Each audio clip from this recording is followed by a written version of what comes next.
Hey there, bestie. I'm Lori Me, your What to Read Next podcast host. Join me as we dive into exciting new reads that'll have you reaching for your TBR pile in no time. From group mysteries to spicy romances, we'll explore it all and help you find your next favorite book. So grab a cup of tea, cozy it up, and let's discover some amazing reads together.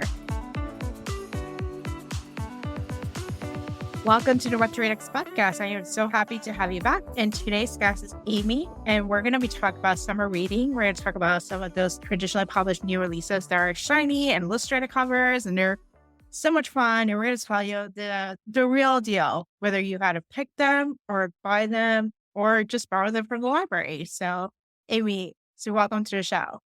Hi, thanks for having me back. So happy to have you back. So tell us a little bit what you've been up to.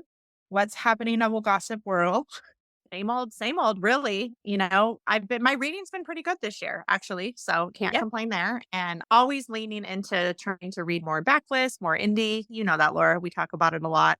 But trying to have like a good overview of traditionally published and indie and, backlist, library, KU, all the stuff. I try to utilize all the things that are available to us. But I think I'm doing pretty good this year, on track with that.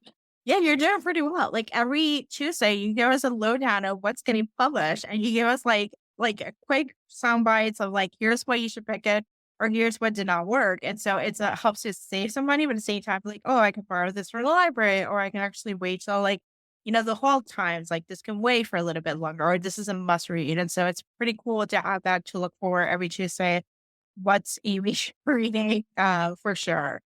So. Yeah, that's one of my favorite things to put together too. Like I enjoy doing it. I like giving you guys like the real, like you said, the real lowdown. Like sometimes it's like, don't even bother with this super hyped book or whatever it may be. But I love my pub day posts, and they're definitely my best performing posts too. People like to know, like you said, like, do I need to hurry and read this? Is this a must read? Can I get it from the library? Should I skip it altogether? So trying to help you narrow those TBRs down, because everyone's TBR is crazy. So we need help figuring it out. And yeah. And I love the fact that you read a lot of independent, like indie, but backlist. And then there's thrillers. It's not just romance, like you get a little bit of everything. So we do have similar tastes, and I trust your taste to, like, if I see that you're reading, you actually rate it highly, I'm like, oh, I'm likely to like this book because Amy liked it. Right.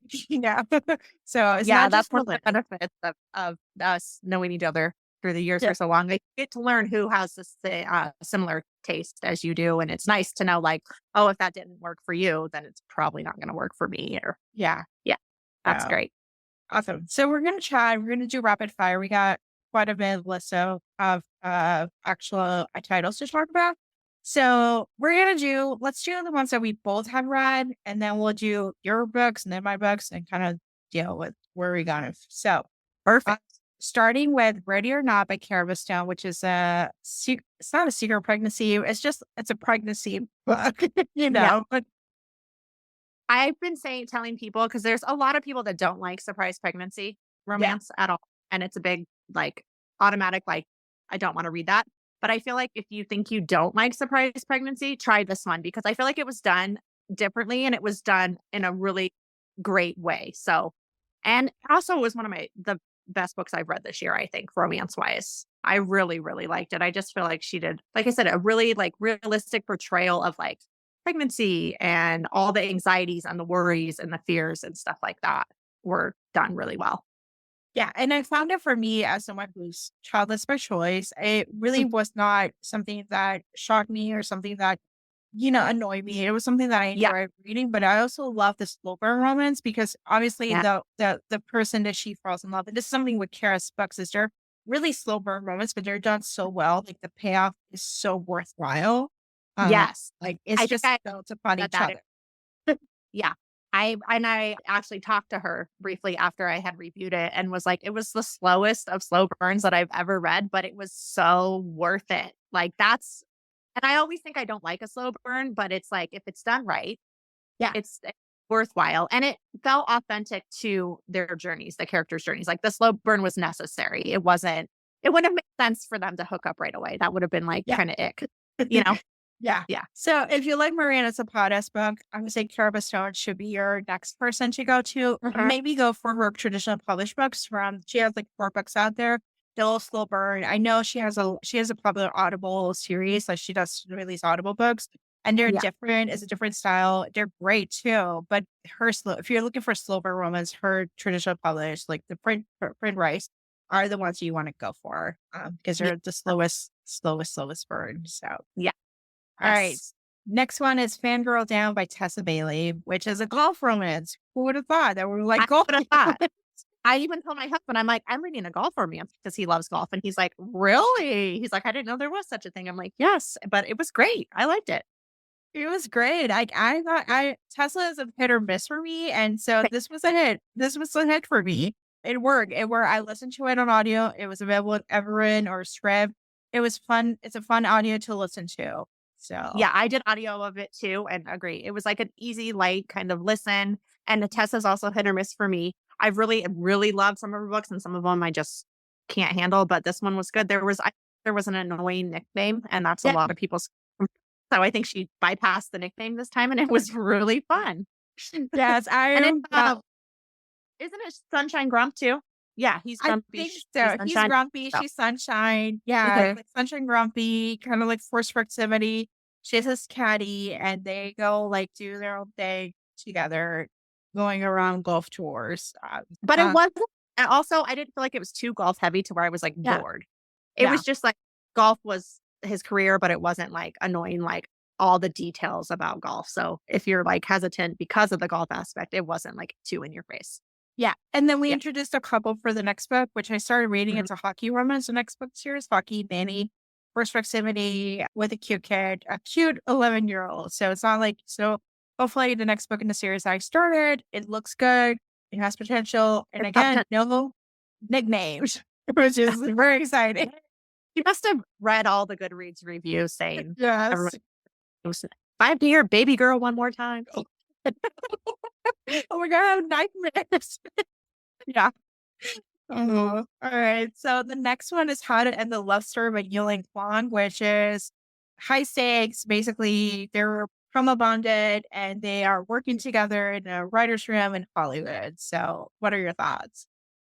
That one, I was prepared for it because I had quite a few friends, you were one of them that had read it and just like, "This is heavy, it's dark, it's emotionally complex, it's not unicorns and rainbows whatsoever." So, I was definitely prepared for it, and I really did enjoy it, but it was timing for me, definitely.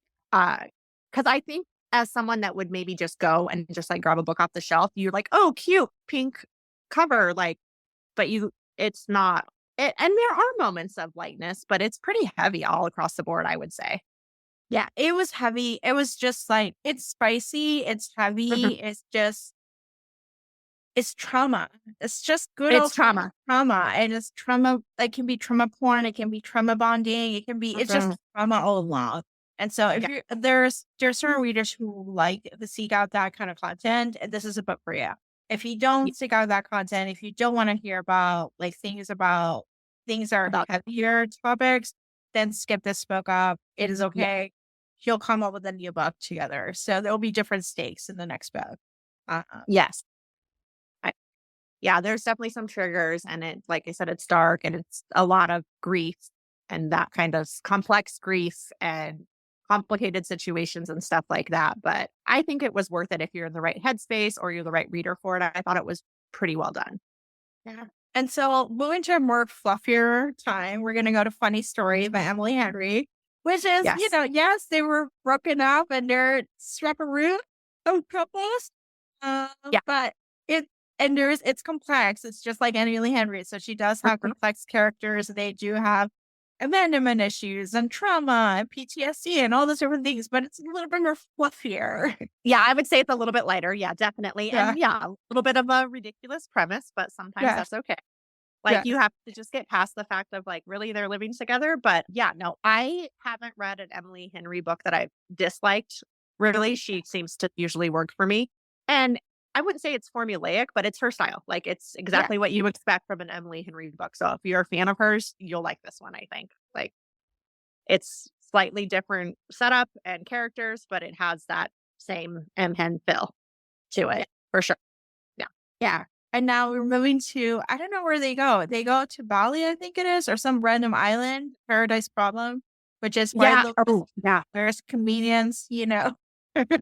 Another one with an absolutely ridiculous premise that if you think Yes. about for even 3 minutes, you'll be like, "This is so dumb," but I just went with it, and I think they're so good at setting up an outrageous premise and Yeah. making it kind of wacky and having fun with it. This is the ultimate, like, summer rom-com for sure.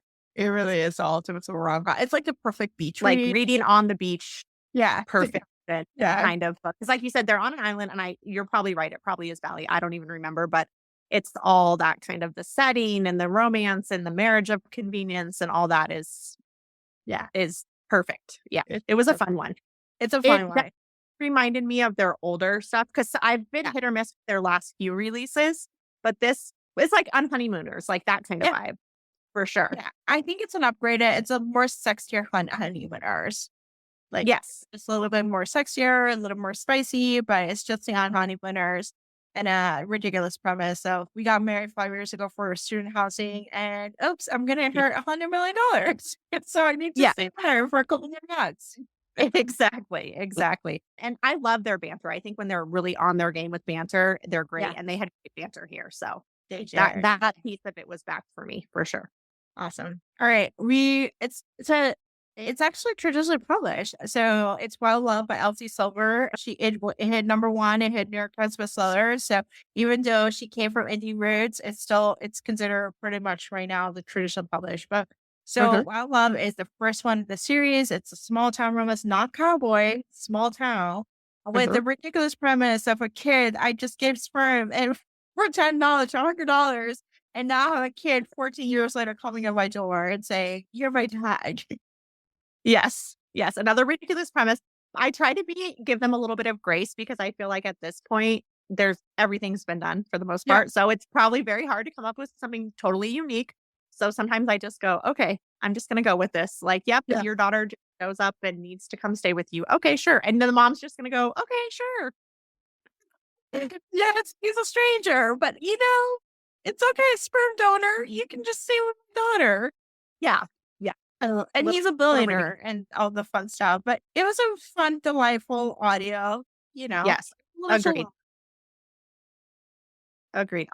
She writes some of my favorite smutty scenes. I like her smutty scenes. She's good at that, and I thought this one lived up to it. But yeah, it was a good first in a series. Definitely curious to see where the rest of the series goes.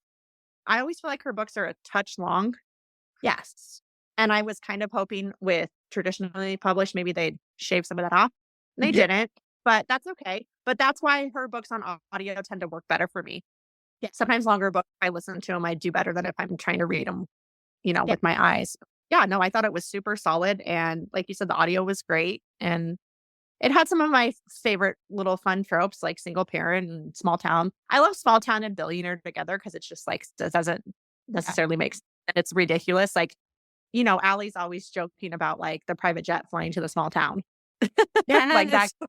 like that's always like funny to me. But I thought the tropes they worked well together. So yeah, definitely one I would And recommend. we had about bowling scene, like old single dads Mhm. from bowling league, like it's Oh all yeah. the random sports that you Yes. typically don't see. Now we just see them in romance. So, Yes. Yeah, that was cute. all right. So we got Abby Jimenez just for the summer, which actually has the premise of we both are cursed. We are every time we date each other, date new people, they end up marrying the next person. And so we're gonna break this curse together. And she gives up a summer in Hawaii to spend a summer in Minnesota. So Yes, she does. I love Abby's books though, and I think that she does that emotional component mm, mixed with her romances pretty well without going too dark, I yeah. guess.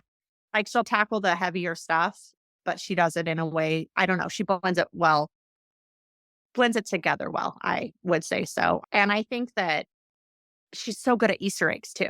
I Yeah. love finishing one of her books and then going to join the spoiler discussions and seeing like all the Easter eggs that she put in. Like obviously some of them you see, but some of them you don't. And there were some good ones in this book, I thought. Oh my god, I need to go to the spoiler discussion for that. But if you're Okay. looking, if you have a terrible relationship with your parents, this book may not be for you. because both characters have terrible relation with the parents. Like one parent is going to prison, but not they're like they're a lot of feelings around that and a lot of feelings about the Mhm. responsibility. And then the other one is like narcissist mother, So it's so if you have parent wounds, this might be something difficult to read, but it might be healing too. So you just never know. I was just say it could go either way. It just depends on probably where that. But yeah, definitely take care with that before you start it because there is some, like you said, some doozies in here about parents, and child, children, and relationships and all that. It was rough. There was some rough moments for sure. Yes, but there's a happy ending. So. There is a happy ending, so at least you know it'll be worth it in the end. All right, if you were gonna go rapid fire to the books that you have read, there's 5. Yep. So Oh, right. Perfect. we're starting with Savor It by Tara DeWitt, which is a Spoons, Oregon, not Forks, Washington. Oh, that made me laugh so hard. I did the audio of that, and as soon as they said that, I was cracking up. That was so cute. This is my first book by her. She's been on my TBR for a while. I just didn't make time. And this was so, so good. So definitely going to go back and catch up on her older books. It's just like really good summer romance. He's a chef. He lost his Michelin star. He has to go to this small town. She lives there. She's healing from a breakup. It was cute. It was just cute. It was a quirky small town. It was flirty and sexy. And there's a little bit of food in there because he's a chef. And it was just cute. And I think the cover is just really pretty too. That's what really got me. I was like, I need to read this book. This cover is gorgeous. But yeah, I really liked it. I was impressed by it for sure. And we'll definitely be reading her other books. Yep. And her other books are available on audio and blah. So Yes, for that, if definitely you're looking to grab those. borrow, Yes. there's the audios are available on Hoopla. And I think price they're traditionally published now. But the ebook prices are not going up. They're not spiked. They're still like in the 4.99 range. They may not be in Kindle. Some Oh, of them are in Kindle Limited. Some mhm. of them may not. But I think there's the ones that are still Kindle Limited. The price has not been jacked up, which is Oh, how that's fair. Yeah. all right. The Gungle Abroad by Stephen Riley. I know this is not romance, I know, but it's a fun commercial fiction, frothy gungle. Oh, it's like the ultimate beach read. If you haven't read The Guncle, you could read this for sure because Yeah. it's 5 years in the future. But you get more out of it, obviously, if you've read The Yeah. Guncle. And that one's just so fun and cute too. But yeah, there's a lot of travel in this one. Patrick is taking his niece and nephew, Maisie and Grant, on a trip, and then they're ending in Italy. So there's lots of travel, lots of fun. And I just love Patrick as a character. His humor is so funny. He's so sarcastic. He's so dry and witty. And I love that. It was a little bittersweet too, though. I didn't realize that it was 5 years in the future. And all of a sudden, these little kids that I read about in the Guncle are like 5 years older. And I'm like, oh, they're not babies anymore. They're kind of like, she's a teenager and she's kind of bratty and he's like a preteen and kind of just clueless. And so that was a little bit like, oh, bittersweet, but it was a really, really cute, like you said, beachy, frothy summer book for sure. Yeah. And I there's a tiny, tiny bit of romance, tiny, tiny bit. so good. It's a good escape, The Gungle and the Gungle That's a good. Abroad are a good escape. It's like a duet that you Yeah. get to listen. I know he narrates the first book, The Gungle, so which is Mhm. actually adds a little more flavor to have the author narrates their own book. So if you Yeah. about that, you know. And I didn't listen to the first one, but I heard he did a great job, like, Yeah. narrating. So, I've heard it's a good listen too on audio, so definitely. Awesome. And just an FYI, Guncle is a gay uncle. So Yes, Gail. Oh, and in this now they have a aunt, lesbian aunt, which I thought was hilarious. I'd never heard that before, and I thought it was just so cute, and, like, he kind of is feuding with her because he's like, "No, I'm the gay uncle, and who are you?" Like, now they have she's, like, very, like, chic, like, very cool Italian aunt, oh, so that piece love was it. really cute. Yeah. There we go. All right, we're gonna talk about my most anticipated new release, which is The Dixon Rule by Elle Kennedy. It's a hockey romance, second generation of Mhm. the deal, and the off-campus series, and it's the second book. We both read The Grand Effect. We'll listen to Yeah. it.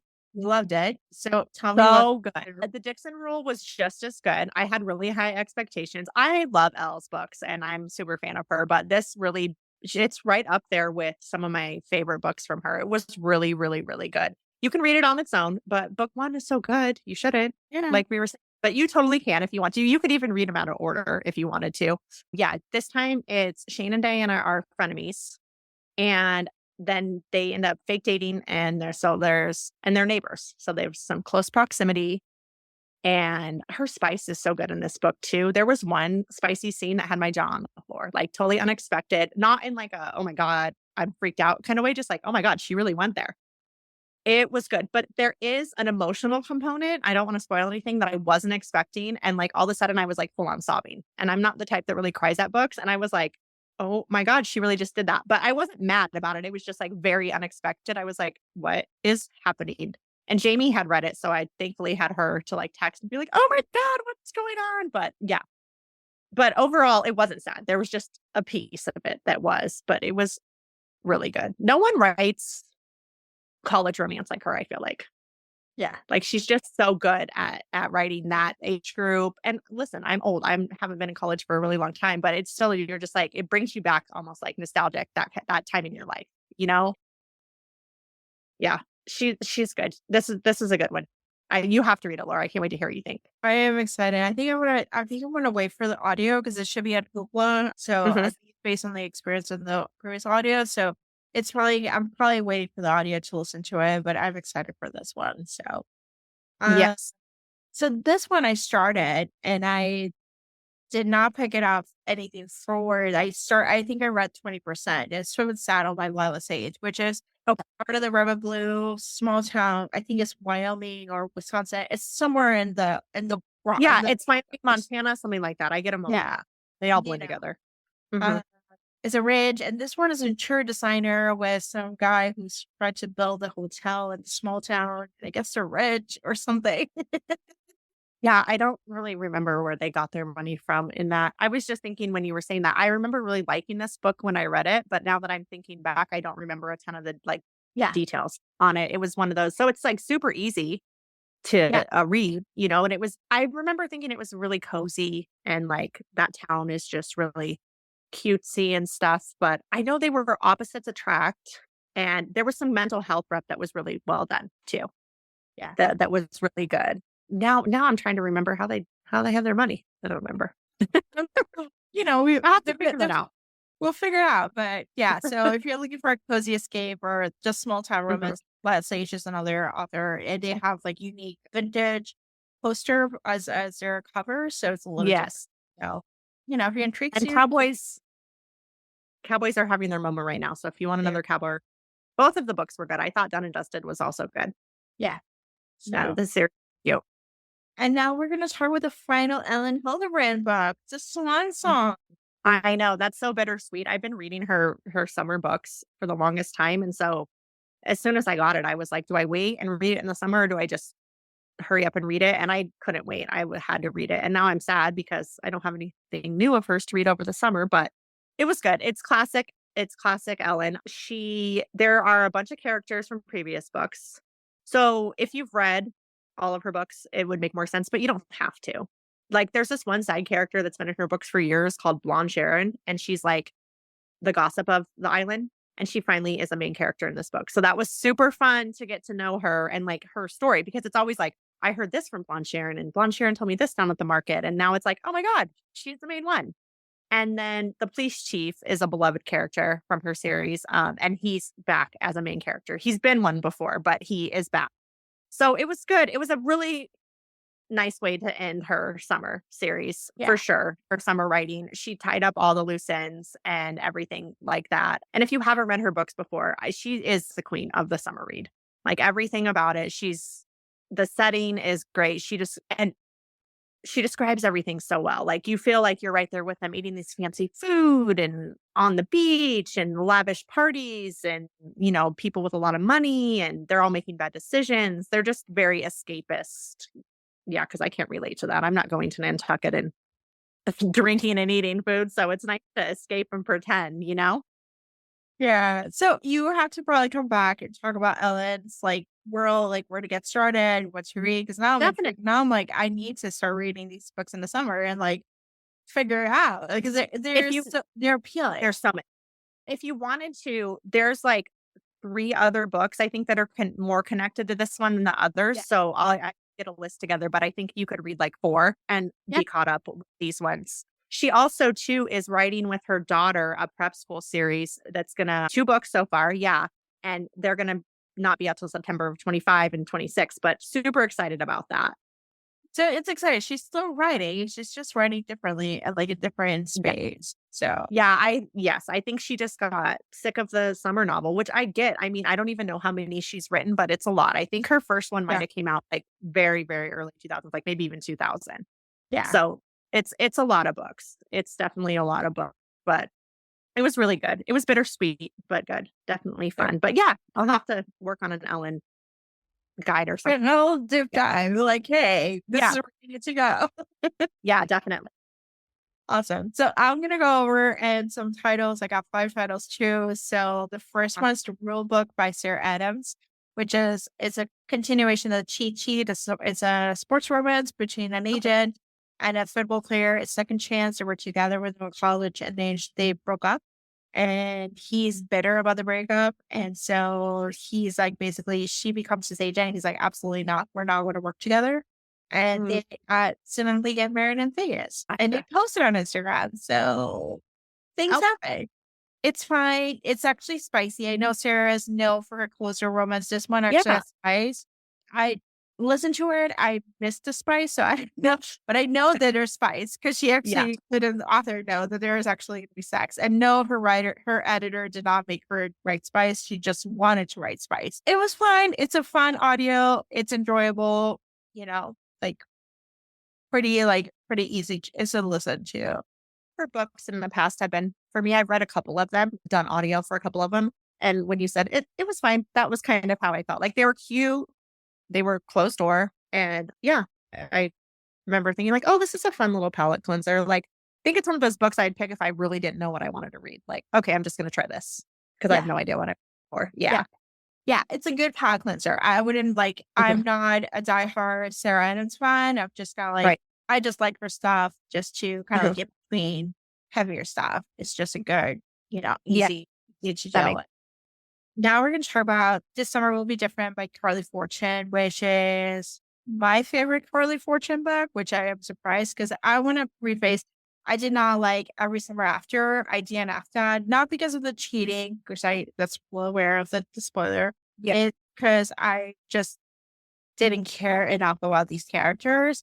But gotcha. this one is different. So basically it's a little brother's best friend. So her Mhm. best friend and the main character they live in Toronto and they visit. The best friend's originally from Prince Edward Island, which is where Anna Okay. Green is. And so Mhm. they visited, and before her best friend wasn't around, she hooks up with this guy at the bar, and it turns out that it was the brother. And so they Uh, spent about 5 years like hooking up, like in secret, in and secret, building right. this relationship. And there's friendships, there's Prince Edward Island, there's not just your romantic relationships important, but also your friendships are important and how the Mhm. found family aspect of it. If Okay. you have read Anna Green Gables, you'll love all the Easter eggs about Prince Edward Island and all those different things. There's oysters, there's beach, there's like gardens and flowers, and it's just a nice little escape. It's a pretty good one to escape from. Sounds good. I have been hesitant on it. I have a copy of it, but, I Yeah. really didn't like At the Lake.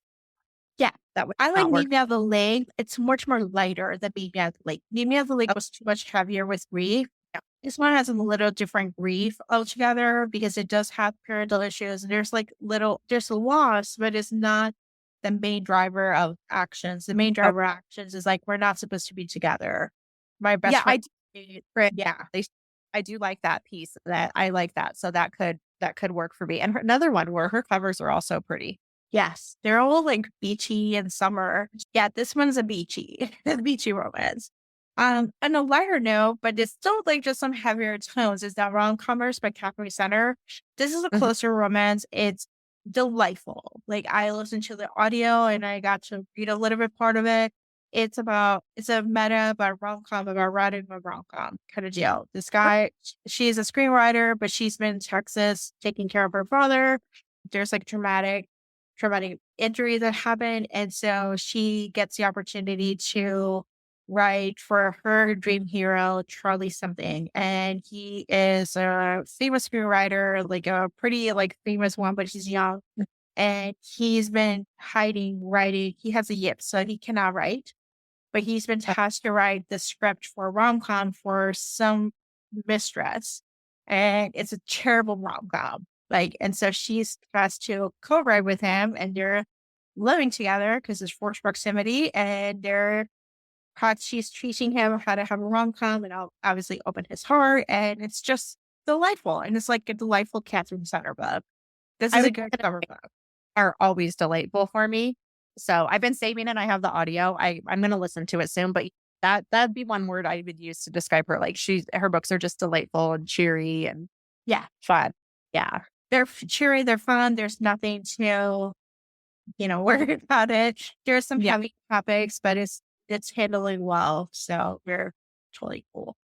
Adding a little bit of magical touch, we got another love story by Ashley Poston, which is, I don't know, but she's a runaway hit for me. Like, I don't see myself as a paranormal reader, but I love the way she uses magical realism in these books because I love the Dead Romantics, which is about ghosts, and Yeah. then Love. 7 Year Slip was about a time travel apartment. Yeah. And this one, we moved to a magical town based on a book that the main character has read. We see the story being rewritten over and over, and we're like, how is this going to work? But God bless, actually makes us work, and it does work. She's so good at magical realism with like you said, I'm not a paranormal person. I Yeah. rarely that genre. And she just does a good job at sucking me into those worlds and making me believe like her little magical worlds that she creates from the Yeah. magic apartment to the dead romantics with the ghosts. So I'm super, super excited about this one. Her books always work for me too. Yeah. They Yeah. do, and it's just a beautiful little town, romances and serious. She does appreciate the romance genre, and I think she does take care of it in a way that it reflects that she loves the genre. And I think sometimes Yeah. that little frothy sense of I'm not reading something that's just like escape. Like I'm reading something that I enjoy, that truly enjoy, and Right. deserves its place in the world as well as other literary fiction stuff. I'm excited for that one too. All right. So if you watched The Idea of You and read The Idea of You, which is like it's a Mhm. loosely based Harry Styles fan fiction. It's not Yeah. Harry Styles fan fiction. We know Robin Lee has stated that she based it upon many other boy banders of her time. But it's the idea of like so we got Under Your Spell by Thorwood, which is a grown up Harry Styles and a daughter of a aging rock star. This is a British chick lit. I don't remember if there's spice, so don't put me in the spice because I actually do skip it most of the time. But it's set in Scotland in this house where she's supposed to babysit him while he writes an album. And what's unique about her is that her dad was a rock star and he impregnated 3 women at the same time, the wife, and 2 other mistresses. And so they left him. It was very public because he's a public rock star. They all left him and they live in their own. They took his money and made a villa of the village of the 3 women. And so the Oh my. three girls grew up as sisters, and they all have different moms, or they all have the same dad, and they all have different issues. But it's like you see the sister story. I love that. That's so dramatic, but I love that they have their own like little commune. Like we don't They need have him. We That's don't need that. We're and sister, and all of us strong women are going to raise our daughters as sisters. That is amazing. This one sounds good. I haven't heard of it either. It's so good, and they're all famous on their own right because their daughters. It was a big scandal. Paparazzi has been following them. They all have different stories. One is an executive, like a big executive studio. The other one's an artist. She's like a singer, like in Coachella. The moms, one is a lawyer. The other one is like they all have their own personality, and it works. Like the main character doesn't want to date a rock star because of her dad. She has Love daddy issues, obviously. And so she ends up being like with this guy who's like a grown up Harry Styles. She has very big ideas of like what he's supposed to be. And he's tells him like, no, it's not that way. Uh, it's Oh, that's so delightful. It's such a good book. I see this is a hidden gem that I think this is a video author. And I would encourage you if you're like a little bit of a rock star, if you like chick lit from the 2000s and you like oh, British, this is a book for you. you are speaking my language. I love British chick lit in the early 2000s. That was my favorite thing. Yes. So Yes. awesome. So those are the books for the summer, and we'll hopefully maybe you might come back later on the summer to talk about like what's later that's coming up. But this For was sure. exciting. This was helpful, hopefully, for our listeners to figure out what to pick, what to skip, what to go for. Are so many books coming out, specifically May and June, July too. But like, I look at my calendar and I'm like, oh my gosh, this is crazy. It is So there's crazy. lots to wade through. Like you said, hopefully we can be helpful on what to prioritize because there is a Yeah, lot of. it is. So, Amy, tell us where you can find you online. You can find me on Instagram at Novel Gossip or novelgossip.com. Awesome. Thank you, Amy, for being on the show. Thank you for having me. Thanks for joining me on this episode of the What to Read Next podcast. If you enjoy our bookish conversations and want more recommendations, don't forget to subscribe so you never miss an episode. Also, head on over to the What to Read Next blog for a list of books mentioned in today's show. Happy reading!